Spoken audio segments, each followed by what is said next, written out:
Siapa pemiliknya? Ya itu aja. Itu aja. Jadi emang ini karakter persaingan bisnis yang perilaku konsumennya sengaja memperbanyak varian untuk jadi di sini menjenuhkan pasar. Menjenuhkan pasar agar apa? Agar tidak ada orang lain yang akan masuk. Bisa dipahami di sini maksudnya?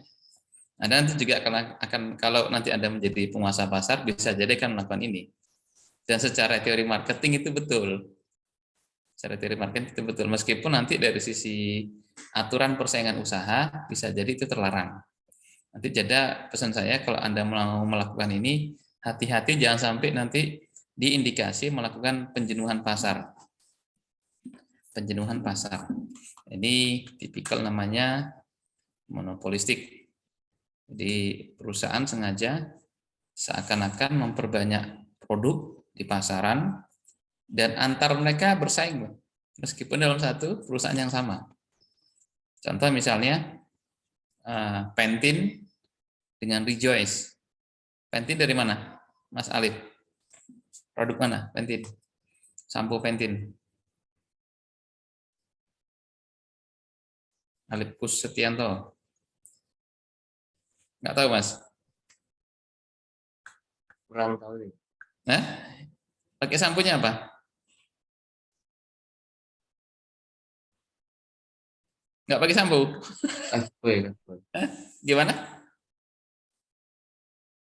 Lifebuoy biasanya. Apa mereknya, Mas? Sorry. Lifebuoy. Oh, Lifebuoy. Lifebuoy itu produk mana, Mas? Belum, kurang tahu juga. Astagfirullahaladzim. Jadi Anda pakai sampo nggak tahu produknya dari mana. Jadi pokoknya Anda nggak fokus mereknya, Mas. Anda nggak fokus pabrik ya. Yang penting mereknya Lifebuoy gitu. Iya. Nggak apa-apa lah. Bagus. Ada yang tahu Lifebuoy itu produk mana? Unilever. Unilever. Itu Mas, dibantu teman-temannya Mas, Unilever. Nah sekarang ada yang pakai Pantene nggak? Ada Pak. Pantene. Pakai Pantene Mas. Nah, Ya Pak. PNG mungkin Pak. produk mana Mas? Nah, Pantene PNG? PNG atau Unilever? Oh Unilever Pak. Unilever Pak. Unilever. Ada yang pakai Rejoice? Yang pakai Rejoice? Gitu Pak. Saya clear. Clear. Clear produk mana Mas? Unilever juga. Unilever juga. Coba Anda perhatikan. Banyak merek sampo, Anda boleh pilih dari sisi varian, dari sisi merek segala macam. Tapi semua uang kita larinya ke Unilever, Mas. Iya kan? Iya, Pak. Sampunya Unilever, sabunnya Unilever. Nanti Anda makan corn gitu ya, atau sarapan pagi pakai namanya ready to eat ya, istilah marketingnya ready to eat. Jadi makanan siap cepat saji, kayak cornflake gitu-gitu ya, dan sejenisnya, apalagi misalnya Quaker Oat, oatmeal, segala macam. Apalagi nanti Anda minumnya nanti pakai apa? Pakai susu kemasan, susu botol. Semua varian itu sampai ngetehnya nanti tehnya teh apa? Itu pabriknya nanti semua bisa jadi adalah pabrik Unilever. Pemiliknya adalah Unilever. Kenapa mereka kok sibuk menciptakan merek-merek yang berbeda dan seakan-akan saling bersaing di depan pelanggan? Tujuannya adalah untuk menjenuhkan pasar. Sehingga seakan-akan Anda punya pilihan banyak, satu dengan yang Anda bandingkan, pada dasarnya sebenarnya adalah semuanya larinya ke rekening yang sama, Mas. Unilever itu.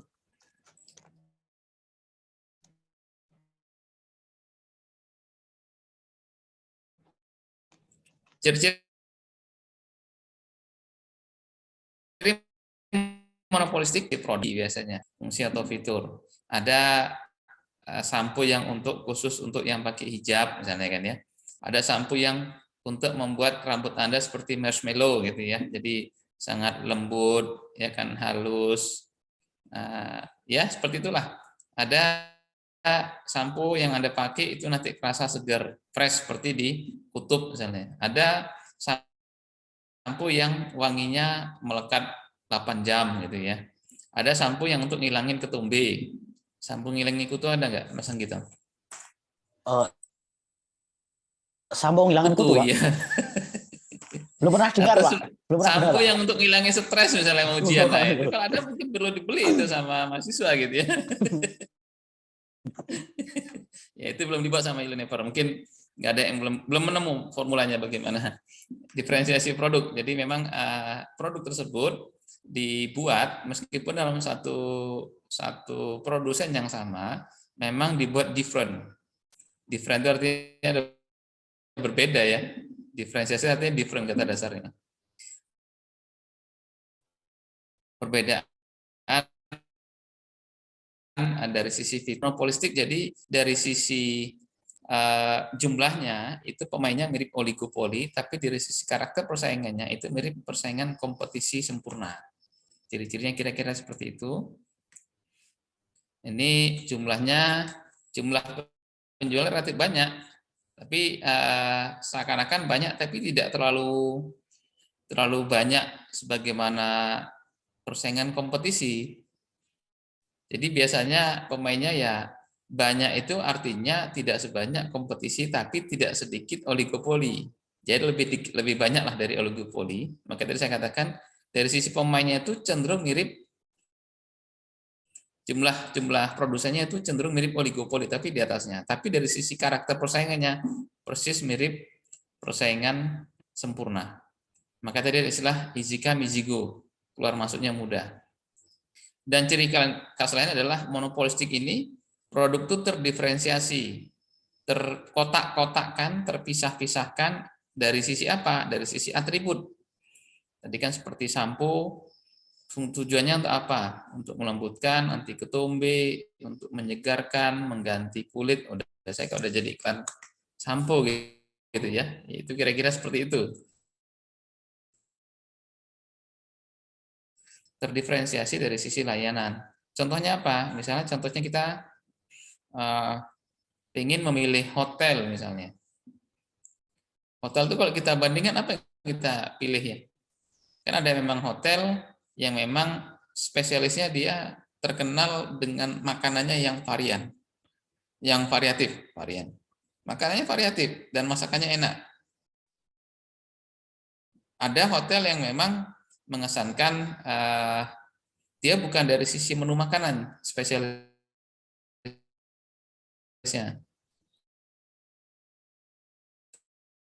tapi lebih ke arahnya karakter resort.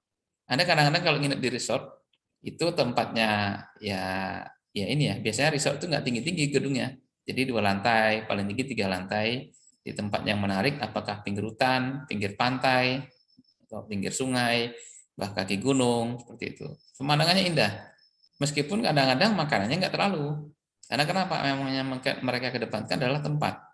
Mereka entertain tempat, bukan makanan. Itu ada nggak hotel seperti itu? Ada nggak? Misalnya hotel yang fokusnya adalah memang untuk tempat transit, seperti hotel-hotel yang bintang 3 sekarang yang baru-baru, seperti Pop gitu ya, Ibis, apalagi Amaris. Itu kan Amaris grupnya Santika, Ibis itu grupnya Novotel, grupnya Accord Group. Jadi ada Smart Value atau Value Ibis. Nah, itu bahkan satu kamar bisa 3 orang karena pakai ranjangnya tingkat. Itu Smart Value Ibis. Ada nanti grup lain, kalau di Swiss Bell itu Swiss Bell In. Kalau ada kata in-nya berarti dia bintang 3. Kalau nggak pakai in, Swiss Bell itu bintang 4. Ya, gimana tempatnya? Biasanya memang ruangannya kecil, ya kan? Harganya lebih murah. Ini kan variasi layanan. Variasi layanan untuk mendiferensiasikan produk. Berikutnya lagi adalah terdiferensiasi berdasarkan lokasi. Lokasi misalnya ya masih seputar penginapan, nanti ada tempat kota, ada tempat pedesaan. dua-duanya laku. Jadi tergantung memang kita mau pilih bagaimana. Ada tempat dingin dengan suasana adem gitu ya. Ada tempatnya dia memang di pinggir pantai untuk menikmati keindahan laut. Nah, ada apa lagi misalnya? Ada hotel yang memang didesain dekat dengan pusat perkotaan. Wah kan berisik banget segala macam. Iya, tapi memang itu nyaman dan tempat istirahat yang enak untuk nanti ketika bangun pagi, dia ke tempat meeting nggak jauh. Di Jakarta itu kan hotel yang tarifnya mahal-mahal itu biasanya di tengah kota. Senayan itu ada Hotel Mulia gitu ya. Di daerah Sudirman itu ada JW Marriott, JW Marriott. Itu kan hotel di tengah kota. Ya bagi orang yang mencari ketenangan nggak menarik memang. Harganya mahal. Tapi apa menangnya mereka? Ya karena lokasinya dekat kota. Jadi mau rapat, mau meeting itu naik kendaraan nggak nyampe setengah jam. Karena kenapa? Mereka berada di tengah atau di pusat kemacetan gitu. Jadi kalau mau kemana-mana nanti gampang. Bahkan kadang-kadang dia menarik klien dia untuk bisa meeting di hotel tersebut. Jadi dia cuma turun lantai ke lobi atau ke kafenya gitu ya, ke restorannya. Sedangkan si orang tadi bersusah payah untuk mencapai tempat dia. Seripan Pasifik ya kalau di Tamrin itu kan hotel-hotel yang berada memang segmentasi mereka untuk mengambil diferensiasi di tengah kota. Ada lagi nggak? Ada lagi misalnya hotel-hotel trans di Soekarno Hatta ya sudah ada hotel itu. Ada hotel di saya nggak tahu di Gambir macamnya udah ada belum ya? Ada namanya merek dan packaging. Merek dan packaging misalnya ada yang bermerek bahkan ada yang tidak bermerek. Kan ya? Ada yang bermerek, ada yang tidak bermerek. Ada juga misalnya ada perhatikan yang pakai sabun Lifebuoy tadi. Sabun Lifebuoy tadi ada yang kemasan baru, ada yang kemasan refill. Betul nggak, Mas? Iya kan? Jadi kita wadahnya udah beli sekali, habis itu beli refillnya. Harga selisih nggak? Selisih. Kadang-kadang dapat bonus 40%, 30%. Nah, itu kita beli. Nah, ini diferensiasi, model-model diferensiasi yang ada. Kontrol terhadap harga itu juga bisa lebih variatif. Jadi kalau dalam proses monopolistik ini, karena variasi produknya banyak, maka pelaku bisnis, supplier itu masih bisa memainkan peran harga, strategi harga di situ. Karena kenapa? Barang dia secara fungsi tidak apple to apple istilahnya dalam bahasa bisnis ya. Tidak apple to apple, bukan apple dibandingkan dengan apple, tapi lebih ke arah tidak setara secara mutlak. Tidak setara secara mutlak. Kita kalau membandingin Asus dengan Samsung bisa nggak? Nggak bisa. Karena kenapa? Ada orang yang bilang Samsung itu lebih bagus daripada Asus. Dari sisi merek, dari sisi ketenaran, dari sisi segala macam. Ada yang mengatakan, enggak, teknologi Asus lebih bagus, kata orang yang pakai Asus. Jadi gimana membandinginya? Yaitu bersifat relatif. Bisa bersifat relatif. Kira-kira seperti itu. Mudah untuk keluar masuk pasar, karena memang karakternya, modelnya mirip persaingan sempurna, jadi barriernya relatif tidak ada, dan salah satu upaya supplier untuk memasarkan produknya itu biasanya gencar di iklan. Gencar di iklan. Anda coba lihat deterjen itu kan juga sama ya, sampo, sabun mandi, deterjen, apalagi banyaklah yang sifatnya dia biasanya produk-produk monopolistik memang mereka mengedepankan kekuatan iklan untuk menanamkan pesan-pesan tadi ke dalam alam bawah sadar kita. Menanamkan pesan-pesan alam bawah sadar kita sehingga pesan-pesan tersebut akan kita ingat dan selalu kita ingat dan bahkan kita ingat paling tinggi.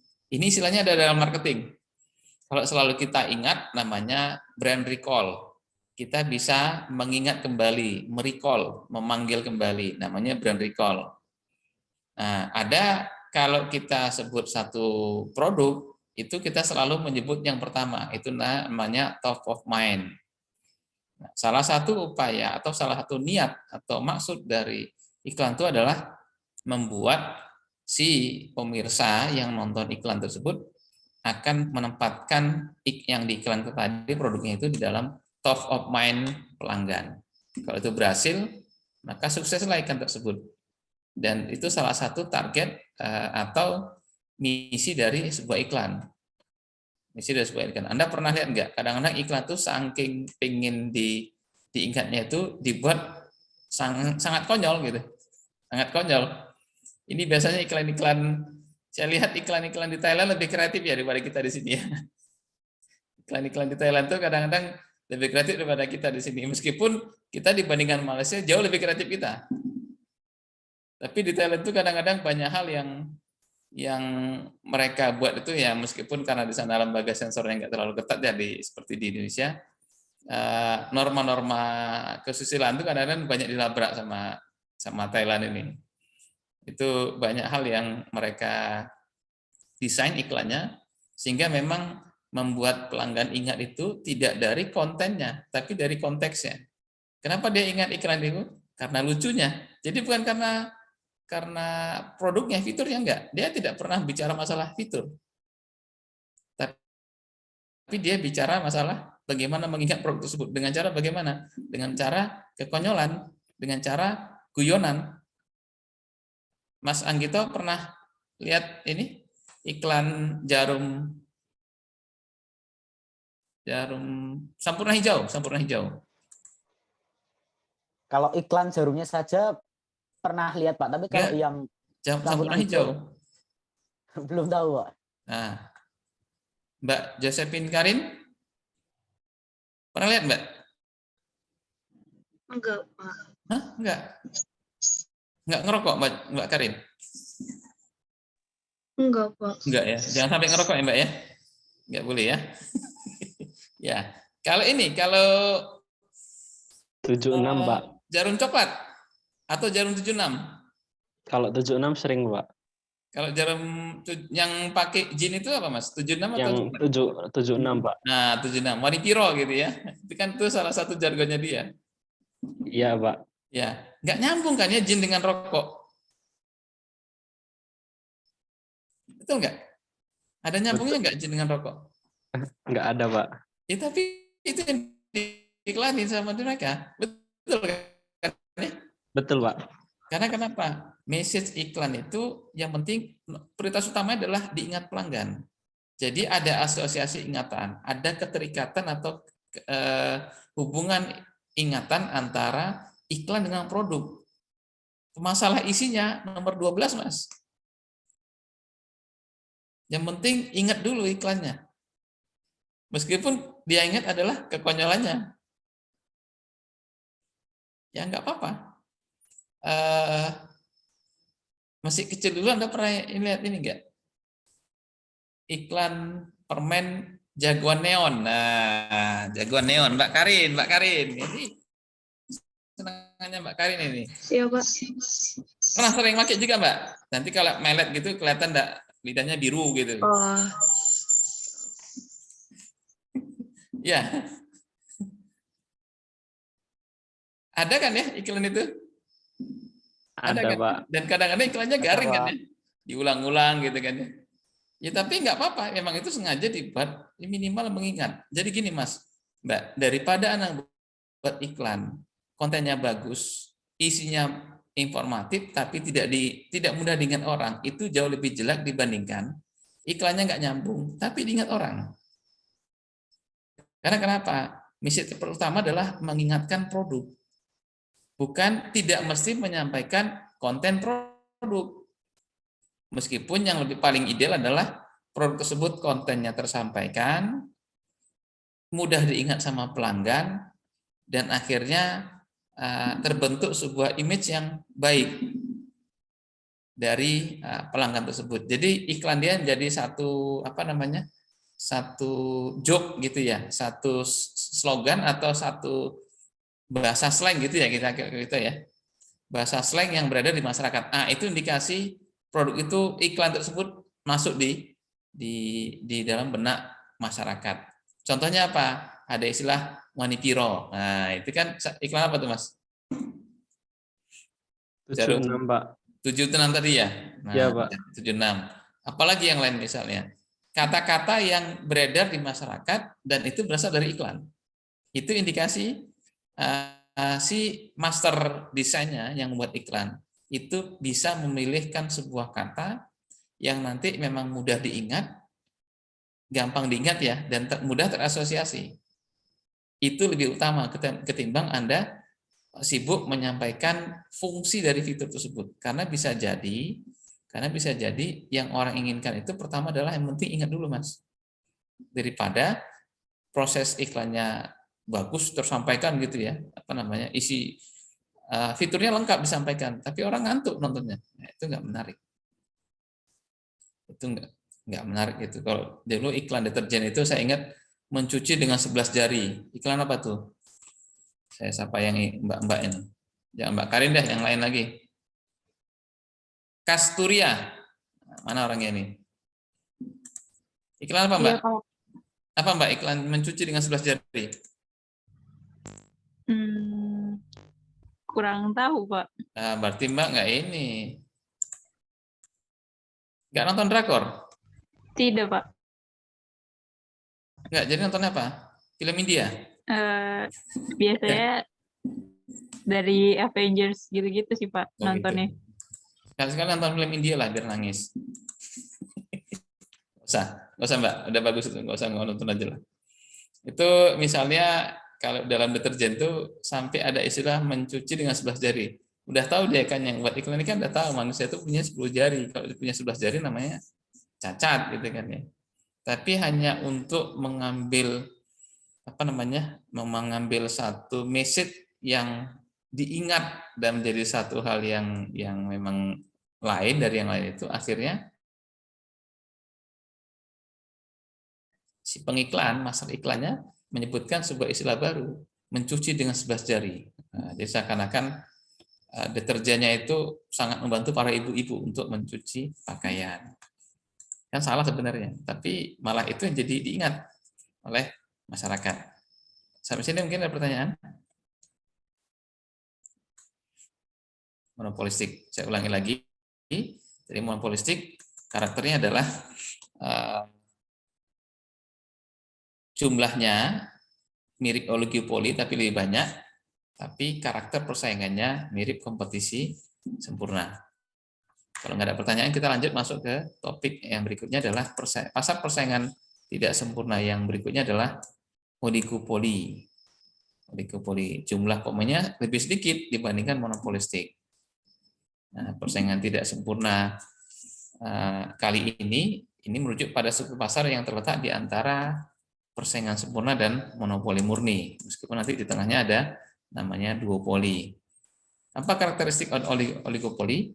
Pemainnya atau penjualnya sedikit, suppliernya sedikit. Berapa jumlahnya? Biasanya 6, 5 gitu ya. Yang jelas di atas 2. Di atas 2, tapi biasanya tidak lebih dari 8. Gimana kalau lebih? Ya tergantung nanti karakternya. 8 ini pasti biasanya tidak semuanya kuat. Tidak semuanya kuat. Karena kenapa nanti fokusnya ke kuat? Karena nanti kita akan bahas di bagian akhir oligopoli, nanti ada namanya kartal atau akolusi. Jadi karakter adalah sedikit penjual, khususnya adalah penjual yang memang memegang pangsa pasar yang mayoritas atau yang dominan. Berikutnya adalah produk sejenis. Jadi barangnya sama atau bisa juga terdiferensiasi. Kontrol harga bisa dilakukan. Jadi mereka bisa menjadi price maker, tapi punya syarat. Syaratnya adalah mereka harus saling kompromi. Bisa dipahami di sini ya. Jadi kalau mereka nggak kompromi, mereka nggak bisa ngatur harga. Tapi kalau mereka kompromi, namanya mereka bisa ngatur harga, tapi secara aturan hukum di Indonesia, menggunakan Undang-Undang Nomor 5 Tahun 99, Undang-Undang tentang Persaingan Usaha, itu dilarang. Namanya kolusi atau kartal dalam bisnis, itu dilarang. Kalau ketahuan gimana Pak? Ketahuan didenda. Anda suruh bayar nanti berapa miliar. Jadi nanti gimana dasar penindakannya, tuntutannya? Nanti dihitung adalah berdasarkan selisih harga yang Anda kontrol dengan harga yang seharusnya terjadi kalau Anda nggak kongko-kongko gitu ya, nggak kompromi, nggak kompak. Nah, selisihnya nanti akan ditanggungkan bagi pihak yang melakukan kartel tersebut. Contoh misalnya gini, penguasa berapa sih penguasa pakan ternak di Indonesia? Ada yang tahu nggak ada berapa?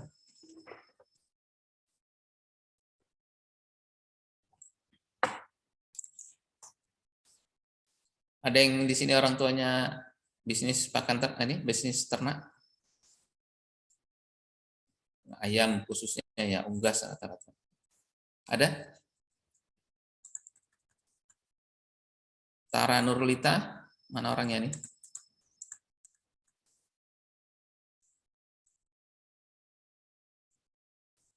Udah tidur Mbak Tara? Masih sore loh. Jam 8. Taris Julfania? Pada nggak ada nih kuliahnya. Iya, Pak. Nah. Pernah lihat peternak, Mbak? Gimana, Pak? Pernah lihat peternak ayam? Pernah. Pernah. Ngasih makannya pakai apa, Mbak? Pakai jagung. Pakai itu, apa namanya? Katul ya, Pak. Katul. Pakai sentrat, Pak. Hah? Enggak, kata Mbak Taris pakai ini kok katul. Nah, Mbak Taris ini angkatan tahun 60-an, jadi angkatan 2022. Ya, pakai konsentrat atau istilahnya adalah pakai pakan konsentrat ya. Itulah yang lebih benar kalau orang awam kan nyebutnya pakai pelet gitu ya. Ya, Mas Ilham ya. Tahu nggak Mas produsen yang menguasai pelet di Indonesia? Setahu saya Apa, Pak? di Semarang itu, Pak. Hah? Pokpen, Pak. Perusahaan pupuk Carun Ya. Pokpen. Sekarang Pokpen satu lagi? Ada Java, dua. Pak. Java Confit. Iya, Pak. Cuman dua itu aja. Nah, Ada Anda lagi, bayangin Pak. kalau mereka kompromi. Iya kan? Mereka kompak, sambil ngopi-ngopi, ngeteh gitu ya, kayak saya lagi minum teh misalnya. Mereka ngatur kesepakatan, bro, jangan mahal-mahal ya, berapa, jangan banyak turunnya, kita buat harga terendah, ini price list-nya. Oke lah, kita buat selisih plus minus 5% ya. Jadi semester 1 kamu lebih murah, nanti semester 2 saya lebih murah. Ganti-gantian ya bro. Sip, setuju, deal. Nah, itu kolusi namanya. Kalau sampai pembicaraan itu diketahui sama KPPU, maka nanti mereka disuruh mengganti selisih harga pasar dengan harga kesepakatan. Dikali jumlah produksi yang dibeli oleh masyarakat. Bisa miliaran, Mas. Bisa miliaran. Bahkan ratusan miliar. Gitu. Bisa didenda seperti itu. Ini karakternya. Pasar oligopoli adalah sebuah pasar di mana hanya terdapat beberapa atau sedikit perusahaan yang menjual produk-produk yang identik atau yang mirip satu sama lain. Sehingga apa? Memang mereka secara penguasaan pasar adalah pelaku utama dalam pasar produk atau jasa tersebut. Jenis persaingan tidak sempurna yang ini oligopoli, bedanya ya di sini ya, hanya sedikit penjual dan masing-masing menawarkan produk identik atau mirip. Kalau monopolistik banyak perusahaan yang menjual yang mirip satu sama lain namun tidak identik. Jadi banyak di sini lebih banyak daripada oligopoli.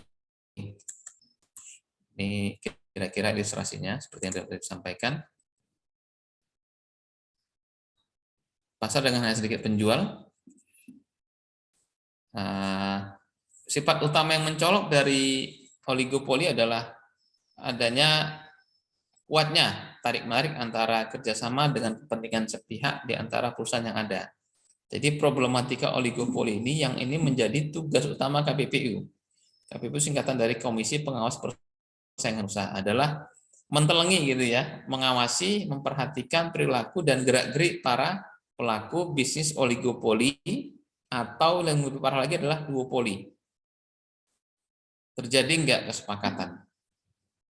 Itu nanti yang diperhatikan. Karena kenapa? Memang teorinya adalah oligopoli, apalagi duopoli, itu kemampuan mereka untuk mengatur harga pasar itu sangat tinggi sekali.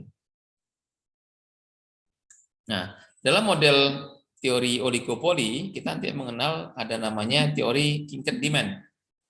Tingkat demand itu bahasa Indonesianya adalah bengkok. Jadi grafik demand yang bengkok atau kaku. Bagaimana itu ceritanya? Nah, kira-kira seperti ini. Ada sebuah pasar di mana terbentuklah satu pola demand D1 dengan marginal revenue MR1. Nah, bagaimana kalau misalnya ada pemain kedua? Pemain kedua yang menawarkan produk yang identik, nah, sehingga dia menawarkan P tertentu akan membentuk demand kedua, garis demand kedua dengan marginal revenue kedua. Coba Anda perhatikan di sini. Ketika pihak D2, artinya coba Anda perhatikan ya sebentar saya pakai ini aja.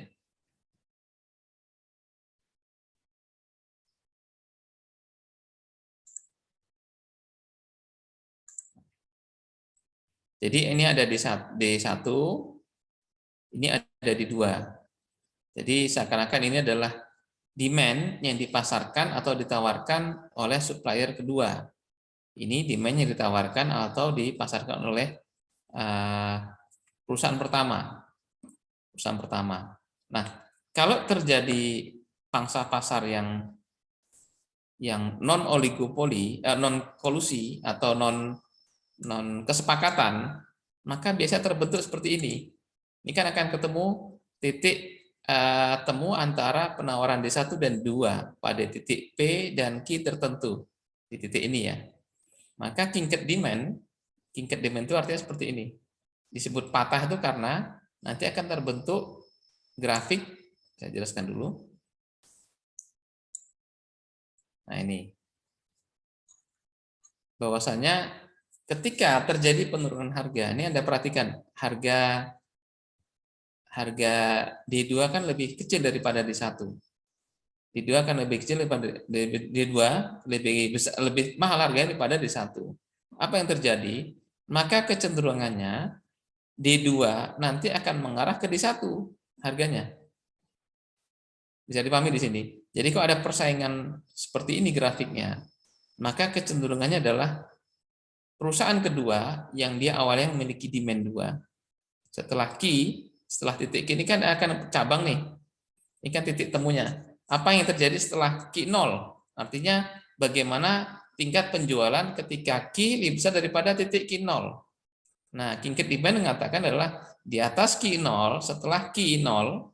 Jadi kalau perusahaan oligopoli akan menjual quantity di atas titik Q 0 ini, maka kecenderungannya adalah perusahaan-perusahaan yang menjual harga lebih mahal itu akan cenderung turun kepada pola penawaran perusahaan dengan harga terendah.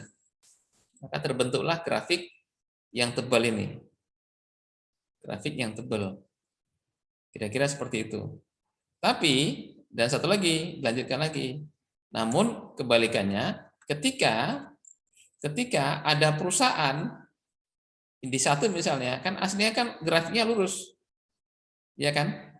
Bagaimana grafik ketika di bawah Q0? Artinya apa di sini?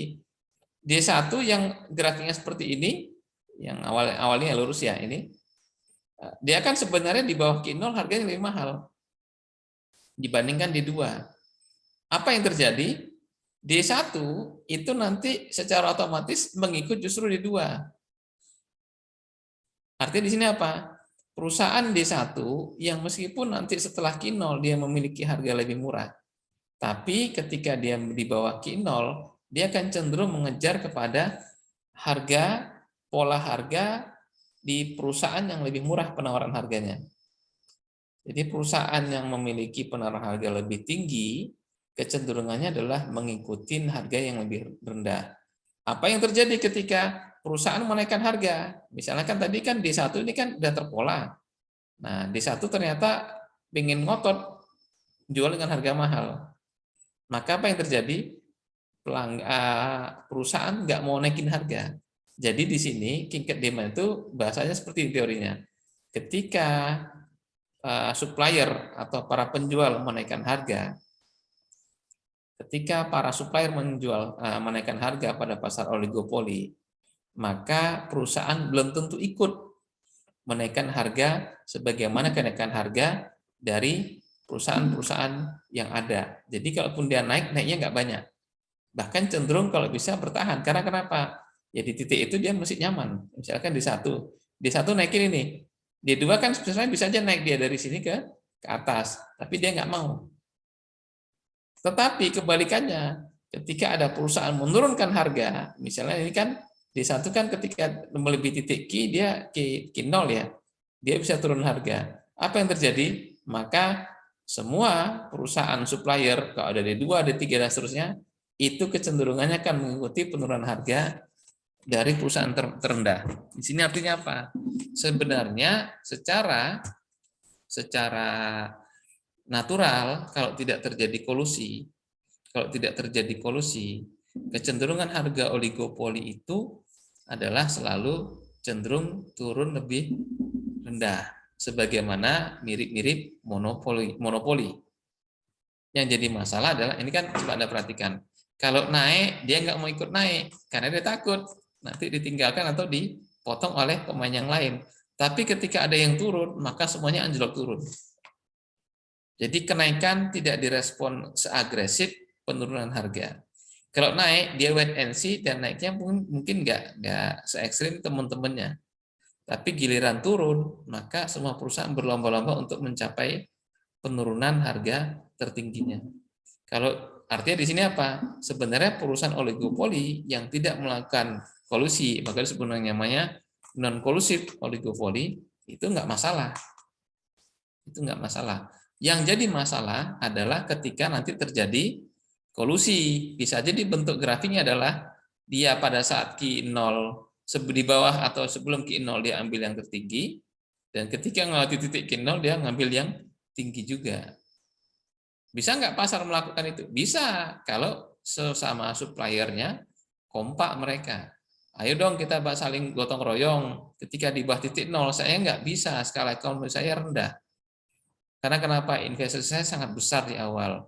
Tolong dong semua naikin harga. Nah, kalau ada kesepakatan, maka nanti semuanya harganya terkatrol ke atas. Jadi terbentuklah grafik ini. Nah, ketika sudah turun, jangan turun-turun banget dong, nanti kapan balik modalnya? Nanti akhirnya si D1 tidak pernah menawarkan harga aslinya ke pasar D1. Tapi apa yang ditawarkan? Senilai D2. Kenapa? Ada kesepakatan.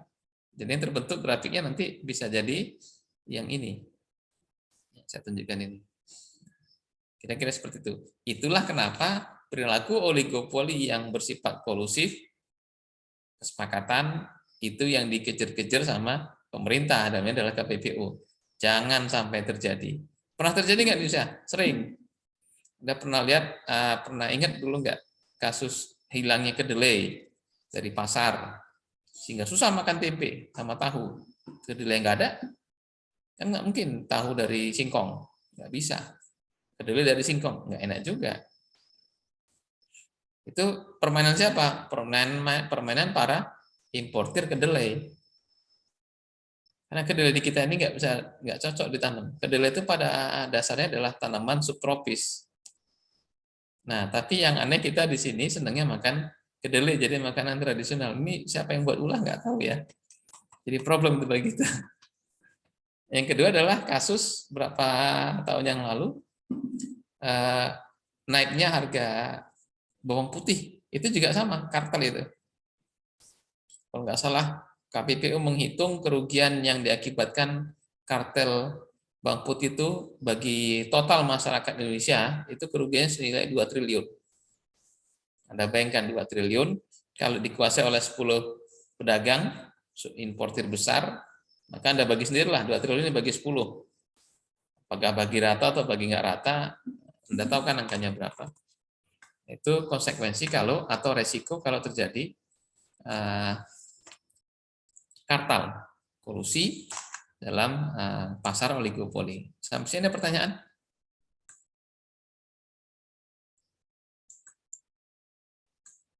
Nggak ada. Kalau nggak ada, ini kira-kira kiket di mana, atau bengkok ya, atau patah, berupa patah.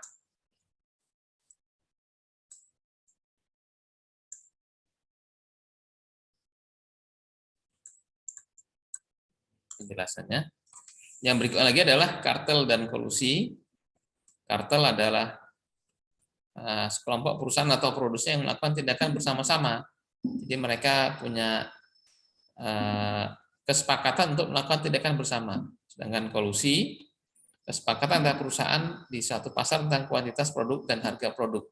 Jadi kalau kartel itu berarti ada kesepakatan untuk membentuk kelompok. Jadi tindakan membentuk kelompoknya namanya kartel.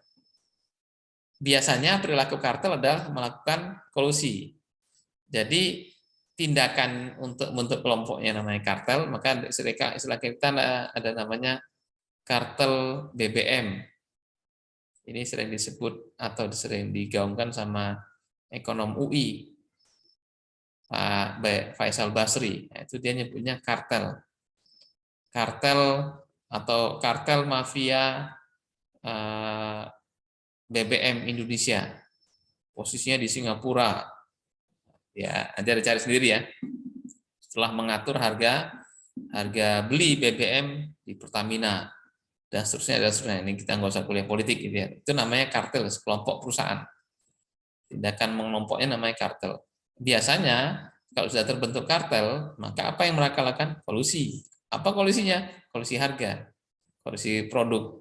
Kartel yang resmi dibentuk dan itu sedunia, dan mereka udah tahu sama tahu semuanya. Itu namanya kartel. Pernah dengar OPEC? Nah, Pak, Apa singkatan OPEC, Mas? organisasi minyak, Pak. Oh, enggak, kalau OPEC ya OMEC namanya. Petroleum itu, Pak. Ya, sektornya eksportir. Jadi country ya, C-nya itu country. Jadi negara-negara pengekspor minyak. Mereka kan bentuk ini, bentuk organisasi. Itu kartel sebenarnya. Sehingga apa? Nanti kan ada kalimat gini, Mas, Mbak. Negara-negara OPEC sepakat menurunkan total produksi sehingga per hari 2 juta barrel misalnya. Itu kan kartel itu sebenarnya. Iya kan? Kartel mereka menyepakati sebuah kesepakatan tentang lifting atau mengangkat atau istilahnya kita ngebor. Total lifting dunia dijaga untuk tidak lebih dari misalnya sekian juta barrel per hari. Kan kolusi. Masalahnya adalah karena mereka yang punya minyak semuanya, nggak ada yang berani protes. Apalagi kan di dalam OPEC itu ada Amerika. Jadi mereka nggak bisa protes. Nah, bagaimana kalau salah satu negara OPEC melanggar perjanjian tersebut? Biasanya Iran ini. Iran, Saudi, dua itu aja pokoknya. Nah, misalnya Iran keluar dari kesepakatan OPEC untuk produksi atau menaikkan lifting untuk pembiayaan dalam negeri. Ya sudah, kalau seperti itu, biasanya dampaknya apa yang terjadi? Harga minyak jatuh. Karena kenapa? Pasar mengalami oversupply. Anda pernah tahu nggak 5 tahun yang lalu ya, harga minyak mentah itu turun sampai 60 $60 per barrel. Nah, saya waktu itu dapat videonya, menarik ya simulasinya.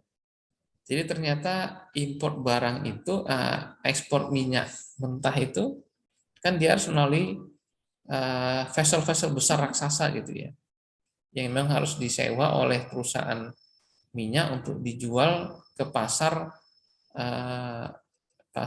minyak dunia gitu ya. Ada itu nanti di beberapa dermaga. Nanti di situ terjadi lelang.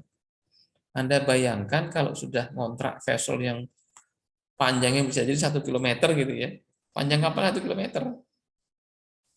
Dengan kapasitas pembawaannya sekian ribu ton mungkin, atau mungkin juta ton.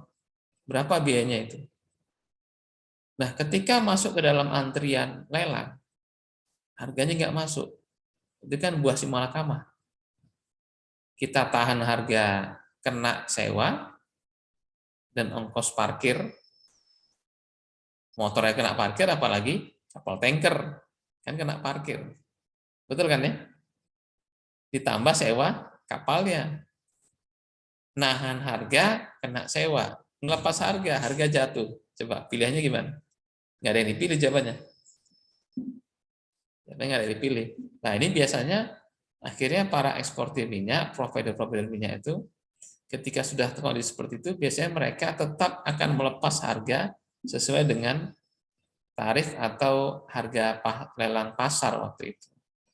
Nah ini makanya ketika nanti supply terlalu banyak, di luar dari rencana, ini jadi masalah biasanya. Kalau dalam bisnis perminyakan. Karena kenapa? Kalau ada dropping minyak banyak di luar dari rencana, itu nanti dampaknya adalah membuat harga minyak di pasaran internasional itu memang jatuh secara signifikan. Karena kan biasanya gini, ketika stok satu negara sudah cukup, ya dia nggak akan beli tambah. Dia nggak akan beli. Karena kenapa? Bisa jadi dia kalaupun beli, storage-nya nggak punya. Storage-nya nggak mau disimpan di mana? Nggak mungkin disimpankan di kapal, biayanya tinggi, kan harus disimpan di misalnya tangki storage yang ada di negara tersebut. Ya kalau udah penuh, tetap aja nggak bisa. Padahal penjual berebut untuk menjual barangnya. Apa yang terjadi dampaknya? Ya nanti harganya banting-bantingan. Itu yang tidak diinginkan oleh supplier. Keseimbangan oligopoli, seperti dengan namanya equilibriumnas, adalah situasi di mana para pelaku ekonomi saling berinteraksi dan strategi terbaik bagi setiap pihak ditentukan oleh apa yang dianggap sebagai strategi terbaik oleh pihak lainnya. Jadi kalau dalam pasar oligopoli itu tidak ada kolusi segala macam, maka pada dasarnya nanti akan terbentuk titik atau terbentuk equilibriumnas itu seperti satu titik equilibrium ya. Equilibrium di mana memang nanti pasar akan bekerja paling efisien. Pembelinya nggak rugi karena ada kolusi, penjualnya juga tidak rugi karena ada yang nekat nurunin harga gitu ya. Kalau dalam istilah marketing namanya cannibal pricing.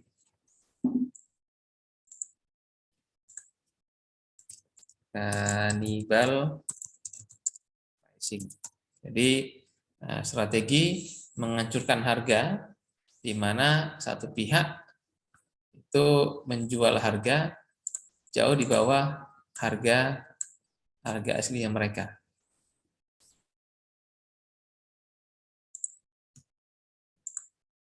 Harga aslinya mereka.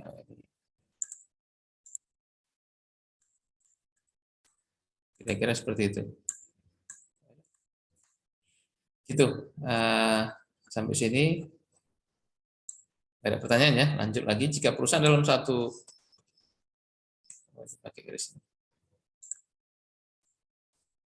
Jika satu perusahaan dalam satu pasar oligopoli menetapkan produksi secara terpisah untuk maksimalkan laba, mereka akan memproduksi pada kuantitas yang lebih besar daripada tingkat produksi monopoli, namun masih lebih rendah daripada tingkat produksi kompetitif. Nah, ini salah satu cara atau metode yang biasa dipakai pada perusahaan oligopoli. Mereka tidak bisa menjual atau produksi sesuka mereka sebagaimana pada pasar kompetisi umum.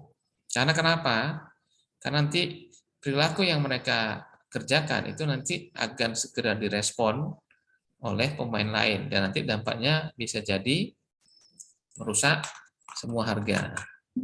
Nah, makanya dia ada seakan-akan batasan produksi di mana dia bisa memproduksi lebih, tidak seketat monopoli yang kemarin kita bahas ya. Monopoli tadi kan kadang-kadang kenaikan key semakin besar itu mengakibatkan marginal revenue-nya rendah, bahkan bisa jadi negatif. Tidak sesaklek itu oligopoli, tapi juga tidak sebebas pasar kompetisi sempurna yang seakan-akan pasar itu sangat elastis, berapapun dia jual itu nanti pasar akan menyerap karena tidak mungkin harga turun secara drastis. Nah itu, tapi tidak seperti itu oligopoli di antara keduanya.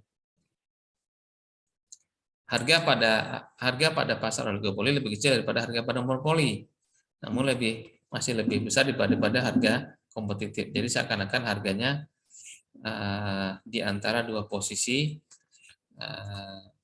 monopoli dan kompetitif. Ini berarti monopoli yang mahal, monopoli yang terkontrol, bukan monopoli murni.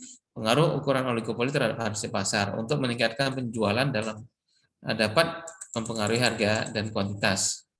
Pengaruh output, karena harga yang ditetapkan lebih tinggi daripada biaya marginal, maka penjualan lebih banyak akan memperbesar laba. Kalau misalnya posisinya adalah di mana harga yang diterapkan lebih besar daripada biaya marginal. Tapi pengaruh harga, peningkatan produksi akan memperbesar total penjualan. Itu cenderung menurunkan harga. Nanti disilahkan dalam ekonomi disebut dengan namanya economic scale, skala ekonomis. Dan pada akhirnya akan menurunkan laba.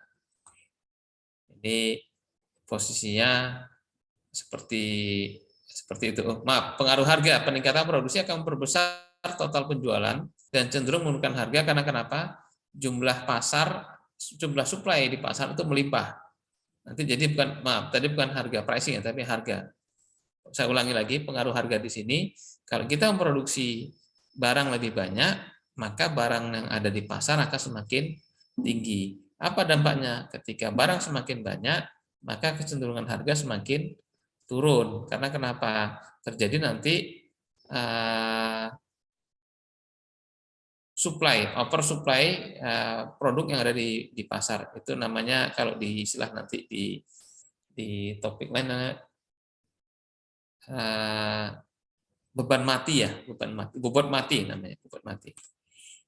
Dan pada akhirnya akan menurunkan laba karena kenapa? Harganya nanti turun karena oversupply. Ini keseimbangan dan dampak dari perilaku produksi pada hasil produksi dan juga pada harga di pasar oligopoli. Sampai sini ada pertanyaan?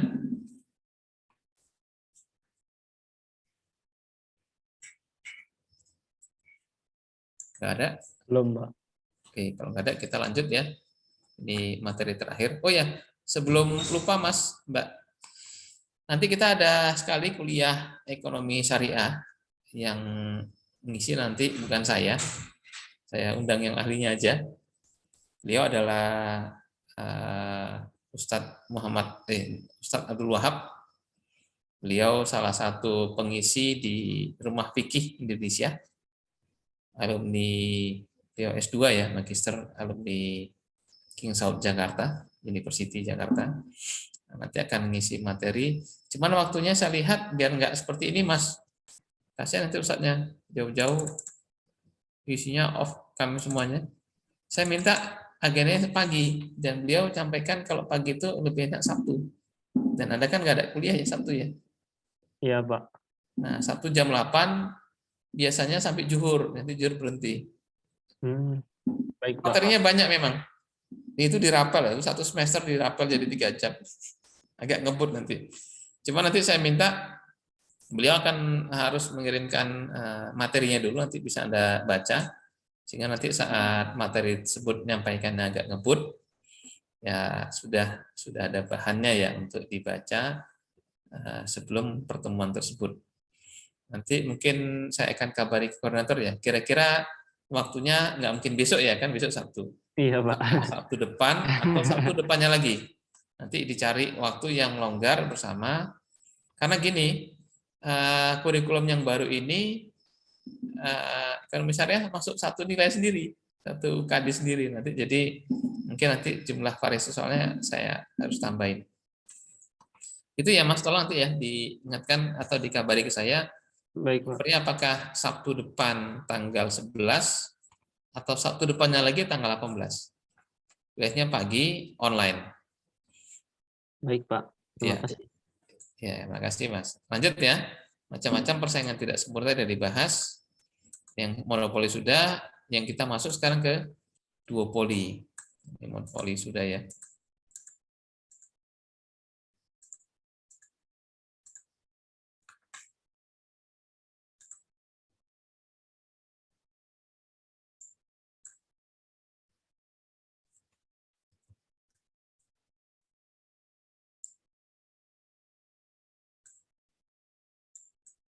Ini dua cara maksimal keuntungan pada monopoli.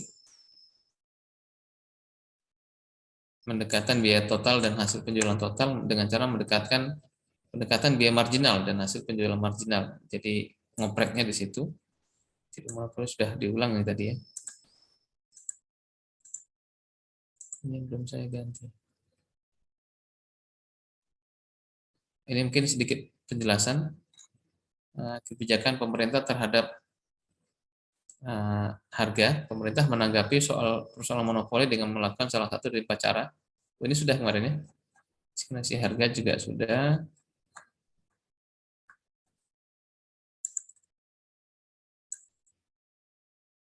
Ini contoh-contoh, ini lebih lengkap. Contohnya diskriminasi harga, kebijakan diskriminasi harga oleh perusahaan monopoli pemerintah. Contohnya adalah BBM, Pertalite itu untuk konsumen, solar itu untuk umum, tapi nanti ada solar industri itu yang untuk khusus untuk industri. Kebijakan diskriminasi harga oleh jasa-jasa profesional. Jasa-jasa profesional. Apa contohnya? Anda pernah pakai software Microsoft gitu ya, Microsoft Office, itu kan nanti ada yang versi academic version, lebih murah dibandingkan nanti untuk professional version. Ada bedanya nggak? Ada. Kalau untuk professional version nanti dia full opsinya hidup semuanya. Kalau di academic version dia lebih sedikit. Dan bagi Anda yang mahasiswa UNS, saran saya kalau nggak perlu nggak usah ini ya, mengaktifasi nggak usah beli Windows, karena saya nggak tahu, seharusnya sekarang belum berubah. Indonesia itu sudah ada license agreement, UNS sudah ada license agreement untuk Windows. Jadi Microsoft nggak akan pernah melakukan sweeping di dalam kampus karena UNS sudah bayar lisensi Windows-nya itu secara corporate, secara akumulasi perusahaan. Jadi semua yang masuk di dalam dipakai di situ nggak masalah. Pakai Windows yang tidak resmi karena sudah istilahnya lisensinya sudah lisensi perusahaan atau lisensi kampus. Nah, dulu ada namanya campus agreement untuk license Microsoft. Kebijakan diskriminasi harga oleh jasa-jasa profesional, jadi seperti contoh dari software, apalagi yang lain, misalnya adalah diskon khusus untuk mahasiswa. Nah, misalnya apa? Salon gitu kan ya, atau dokter bagi mahasiswa atau siswa pelajaran diskon sekian persen. Nah itu kan ada. Atau lagi adalah kebijakan diskriminasi harga di pasar internasional. Nah nanti jadi masalah. Misalnya adanya perbedaan harga karena terikat dengan satu asosiasi atau satu aliansi. Jadi misalnya gini. Kita kalau di ASEAN ngimport barang itu free biaya masuknya. Tapi nanti gitu kita ngimport barang dari Eropa, gitu origin country-nya bukan dari ASEAN, barang yang sama harganya kena pajak. Ini kan terjadi diskriminasi harga.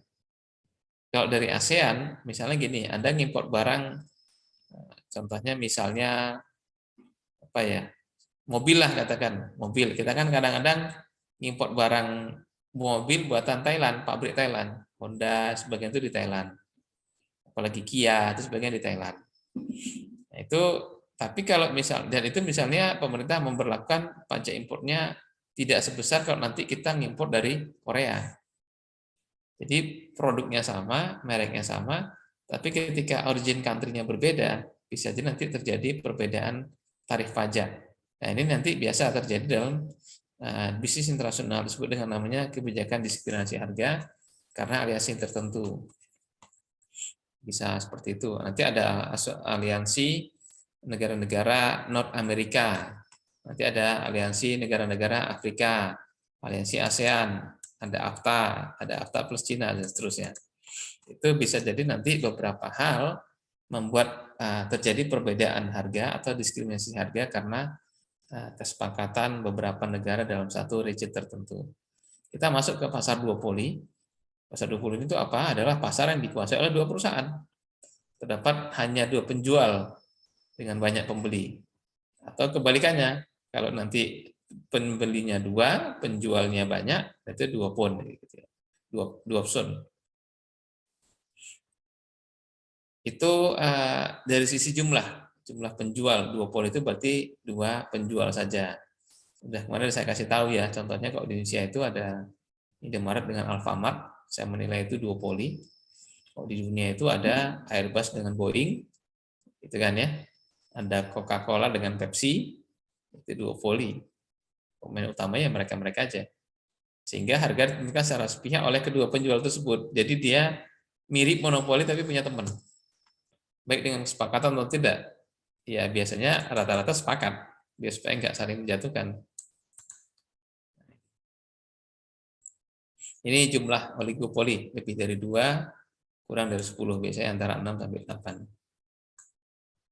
Ini sudah ya, oligopoli dengan kesepakatan dengan tidak kesepakatan tadi yang sudah dibahas ya. Ini kok banyak ngulang ya? Salah buka berarti.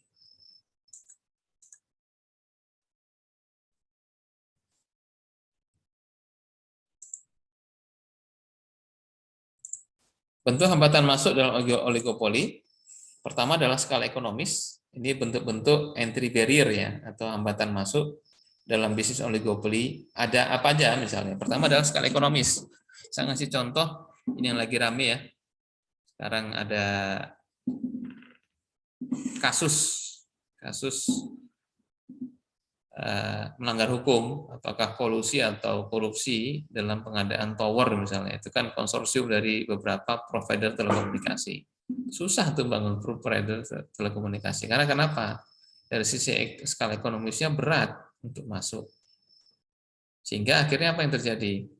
Ya, untuk memulai suatu bisnis telekomunikasi memang butuh modal yang sangat besar.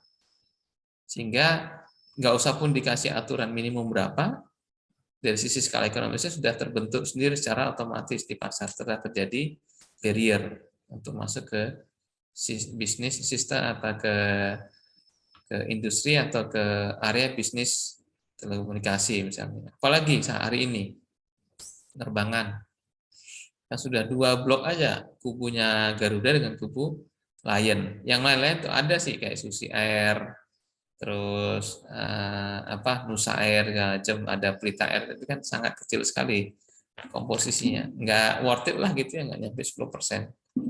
Nah ini kalau mau masuk ternyata kan izinnya sekarang agak diperketat, harus memiliki pesawat sendiri sekian, pesawat harganya sekian miliar, sehingga mau masuk ke dalam bisnis penerbangan misalnya harus punya 1 triliun misalnya, butuh modal, belum lagi nanti risiko operasional, sewa bandara, nyiapin kru, wah banyak banget.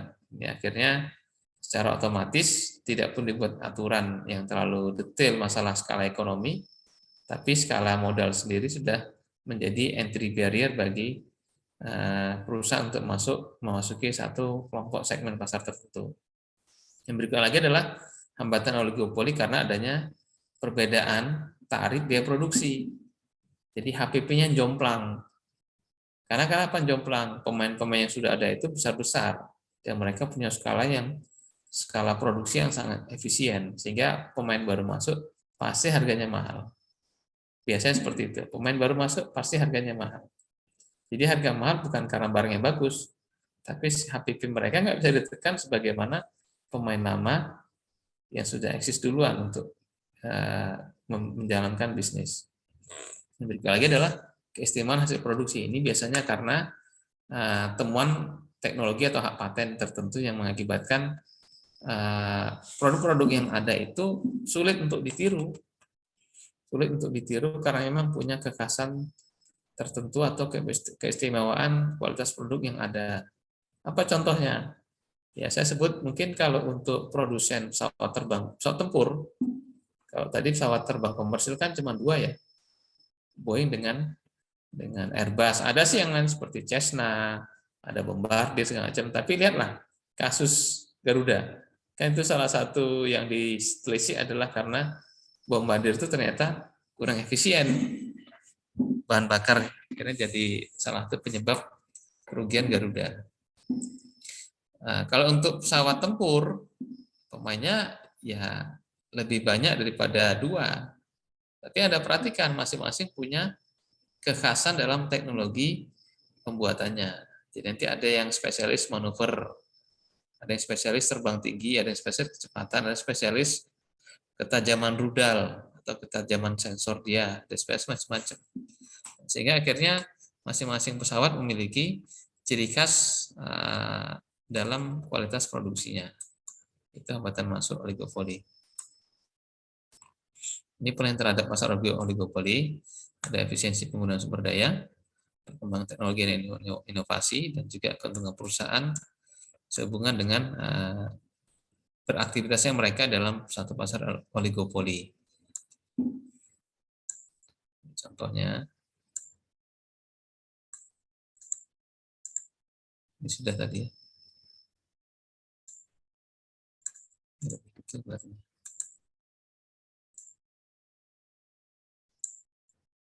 Sudah ada iklan tadi,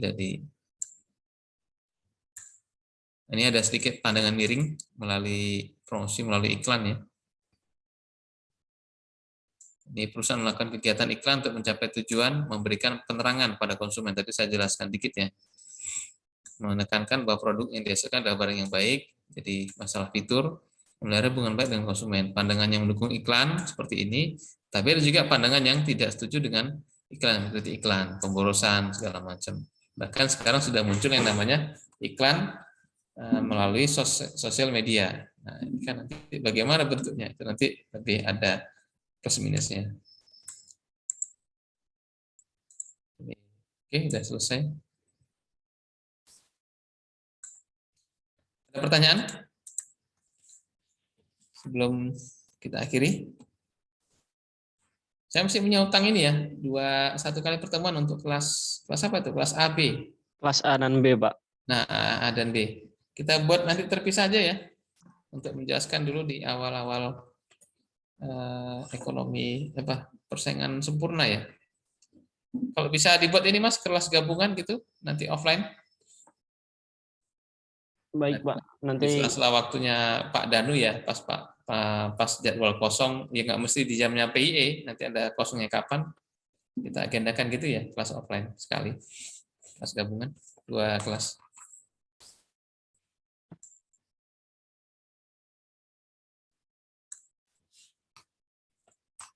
Cukup? Nggak ada pertanyaan? izin bertanya, Pak. Ya, silakan Mas. Untuk nanti kuliah ekonomi syariah itu, Pak, itu nanti diadakan secara tatap muka ya, Pak? Enggak, online Mas. Oh, online, Pak. Online. Tapi mungkin di pagi hari ya, Pak? Pagi hari, jam 8, hari Sabtu jam 8. Makanya tinggal Pak. cari waktunya jam berapa, tanggal berapa. Oh, baik, Pak. Ya. Di bulan November ini, Pak, atau nanti di bulan Desember? Kalau untuk Bisa November lah ya, nanti takutnya terlalu mepet. Karena nanti gini Mas, kalau ekonomi syariah sudah diberikan, maka setelah itu saya bisa ngasih UKD ke Anda. Baik, Pak. Ujian. Jadi model sebenarnya bukan ujian sekarang itu, lebih ke arah UKD, ujian kompetensi dasar. Kalau saya 2, pertama adalah ekonomi persaingan, yang kedua adalah ekonomi syariah. Jadi UKD PIE itu ada 4. 1 ekonomi mikro yang kemarin dibawakan Bu Reni, yang kedua adalah ekonomi makro, nanti akan disampaikan Pak Danu. Yang ketiga adalah ekonomi persaingan saya, yang keempat adalah ekonomi syariah. Jadi UKD-nya ada 4. Nanti dinilai itu ada 4. Gitu. Ya. Baik, Pak. Terima kasih, Pak. Ya, sama-sama, Mas. Ada yang lain? Enggak ada. Kalau nggak ada, saya ceritakan dikit ya, nanti ujian saya itu biasanya bentuknya adalah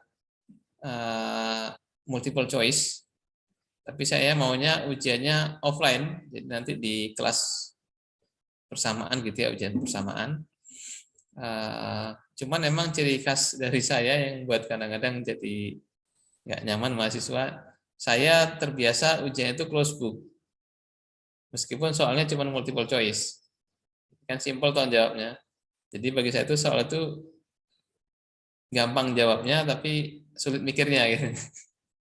Dan terkhusus lagi saya minta Anda harus ya mengingatlah minimal. Saya nggak minta menghafal tapi mengingat logikanya agar nanti saat Anda dikasih pertanyaan Anda bisa jawab sebagaimana yang di awal kuliah saya sampaikan, Anda itu kan calon dokter. Kalau dokter itu dia mau jawab harus buka kamus dulu, wah, kita aja nggak mau datang ke mereka, kenapa kita berharap mereka mau datang ke kita? Nasabah kita, pelanggan kita, kan nggak lucu. Nah, kalau Anda juga nuntut dokter itu perfect, harus bisa secara luar kepala gitu ya, hafalnya itu udah hafal dengan sakitnya apa, diagnosanya kalau seperti ini, obatnya apa. Pada dasarnya, seperti saya sampaikan ke Anda, kita ini kan lebih sulit daripada dokter. Karena kenapa? Dokter umum atau dokter spesialis, itu kan kalau mereka datang, pasti pasiennya jujur. Kalau di kita, datang, itu 9, istilah saya kemarin ya, 9 dari 10 pasien kita biasanya berbohong. Karena nggak mungkin mereka akan menceritakan secara mudah, gamblang, apa problem mereka. Karena problem mereka itu pada dasarnya adalah problem masalah mereka sendiri. Ya, itu nanti harus kita perbaiki. Konsekuensinya bisa jadi mereka kena hukum. Karena itulah kadang-kadang lebih banyak pasien yang akan kita tangani, kan saya istilahkan itu namanya dokter perusahaan atau dokter industri gitu ya, dokter organisasi. Itu rata-rata yang kita tanya kemungkinan besar akan berbohong, menutupi keadaan aslinya. Maksudnya seperti itu. Akan cenderung menutupi keadaan aslinya. Makanya sebisa mungkin Anda bisa paham dan hafal luar kepala terhadap teori-teori yang ada. Sehingga nggak lucu nanti Anda mau ngasih arahan, seorang manajer gitu yang ngasih arahan, pegang catatan. Ya keren banget. Ya harus ya Anda bicara langsung gitu ya. Langsung dan interaktif. Gitu. Ditanya juga tahu. Harus seperti itu. Makanya saya tuntut Anda, karena mata kuliah saya adalah mata kuliah manajemen dan pendukung manajemen, manajerial, saya minta Anda haruslah itu Anda ingat, harus Anda ingat nanti untuk menjawabnya. Kira-kira seperti itu. Gitu ya, paham ya? Nanti jadi ujiannya kira-kira seperti itu. Multiple choice, closebook, dan nanti offline, bukan online. Izin bertanya, Pak. Ya. Untuk ujian yang offline itu nanti dilaksanakan di satu ruangan yang sama atau? Ya, satu ruangan yang sama. Biasanya nanti saya request untuk di RMM, Pak, atau di nah, mana? pokoknya di ruang yang muat semuanya gitu ya. Baik, Pak. Wadahnya luas gitu ya untuk bisa melakukan ujian bersama. Dan saya paling nggak suka, Mas, kalau melihat orang nyontoh. Jadi biasanya yang mencontoh dan dicontoh nanti biasanya dua-duanya saya nggak lulusin gitu ya. Sebagai upaya dari saya untuk melatih Anda untuk bisa sportif dalam menjawab soal. Artinya gini, kalau ujian kampus saja Anda sudah tidak bisa jujur, saya berharap Anda tidak jadi pemimpin. Tidak jadi pemimpin nyusahin banyak orang. Iya kan? Pemimpin yang baik itu kan pemimpin yang nggak boleh bohong sama masyarakatnya orang lain. Lah, sama diri dia jadi udah bohong, gimana dia mau tidak bohong dengan orang lain? Itu yang saya khawatirkan. Makanya tolonglah Anda harus, bukan karena saya, bukan karena mata kuliah saya enggak. Tapi tolong Mas, jaga martabat kita dalam arti lebih bagus Anda coba tanamkan sifat ini. Saya lebih bagus enggak lulus daripada saya lulus dengan cara nyontoh. Saya lebih bagus tidak lulus daripada saya lulusnya dengan nyontoh. Artinya tidak jujur pada diri sendiri. Itu ditanamkan sifat itu agar dan ini kan akan terbawa nanti ya sampai tua, sampai cucu Anda gitu ditanya. Kayak dulu kuliah gimana? Oh pernah nggak lulus? Nah gitu. Tapi kakek bangga karena kenapa? Kakek nggak pernah nyontoh selama ujian. Lulus nggak? Mana? Lulus. Gimana cara lulus kayak? Wah harus pintar-pintar nyontoh lah. Itu Anda kan ngajari nggak benar sama anak cucu Anda nanti. Gitu kan ya. Jadi harus punya apa ya? Sifat baik nanti Anda harus siap tularkan kepada keturunan-keturunan Anda selanjutnya. Dan juga nanti jadi bekal Anda untuk bisa berkarya, berprofesi sesuai dengan bidang yang Anda akan kejar. Gitu ya. Jadi tolong mumpung Anda tingkat 1, pegang prinsip tadi Mas. Malu lulus dengan cara curang. Itu dipegang konsepnya. Ini saya cerita dikit, saya pernah ujian satu waktu itu, ujian mekanika teknik, bukan, elemen mesin. Ujiannya 3 jam, Mas. Open book, tapi nggak ngefek open book. Susah soalnya. Ujian 3 jam, saya keluar 15 menit. Diketahui sama asistennya waktu itu. Kok keluar? Lah nggak tahu ngapain di dalam, saya bilang. Mending saya keluar. Ya, apa jawaban asistennya yang jaga? Selamat ketemu tahun depan. Oke, selamat ketemu tahun depan. Ya, ketemu lagi tahun depan. Nggak tahu ya. Kalau kakak angkatan Anda ada waktu itu difoto sama Bu Fahrina. Fahrina itu ketika ujian dia tidur. Tidurnya di mana, Mas? Nah, ini jarak. Tidurnya di sofa. Anda pernah tahu ini ya, ruang sidang utama FT? Kan depan tuh ada sofanya. Nah, dia ngerjain nggak tahu. Dia ya bawa lembar soalnya, dia letakkan di meja, tidur dia di depan. Dan tidur beneran. Sama dosennya difoto, di-share di grup. Saya malah ngasih acungan jempol. Ini contoh mahasiswa yang baik. Kalau dia nggak bisa, minimal dia nggak ganggu, apalagi dia mau nyontoh. Mending dia tidur. Mungkin ibu nggak ngasih izin dia keluar. Kalau izin keluar, mungkin dia kan tidur di rumah. Habis itu Bu Farina bilang, kamu kenapa tidur? Ngantuk, Bu, nggak bisa. Sudah tidur dia. Ya, saya berharap Anda bisa ujian, tapi peganglah prinsip atau bangun prinsip ujian kuliah ini adalah sebuah praktikum ya, sebuah laboratorium Anda untuk mengasah diri Anda, termasuk mengasah kejujuran Anda dan kemampuan Anda. Jadi jangan cederai dia, jangan rusak dengan cara-cara yang tidak benar gitu ya. Kadang-kadang kita dilatih benar jadi orang nggak benar, apalagi dari awal kita sudah nggak benar. Gimana mau jadi benar? Menjadi masalah gitu ya. Gitu ya, cukup ya, udah jam 9 lewat. Baik, Pak. Mudah-mudahan materi yang saya berikan bisa bermanfaat bagi Anda semuanya, dan saya berharap Amin. Anda bisa menggunakannya dengan sebaik-baiknya, ambil yang baik-baik, buang yang nggak baik, dan saya berharap dari angkatan ini lahir pengusaha-pengusaha sukses gitu ya, yang bisa membawa kesejahteraan bagi masyarakat Indonesia secara umumnya gitu. Dan juga Anda dan keluarga nanti secara khusus. Terima kasih, kita akhiri. Assalamualaikum warahmatullahi wabarakatuh. Selamat malam. Waalaikumsalam. Waalaikumsalam warahmatullahi Terima kasih, wabarakatuh. Pak. Terima kasih. Ya, terima kasih. Terima kasih. Terima kasih, Saya Pak. duluan ya. Terima kasih, Terima Pak. kasih.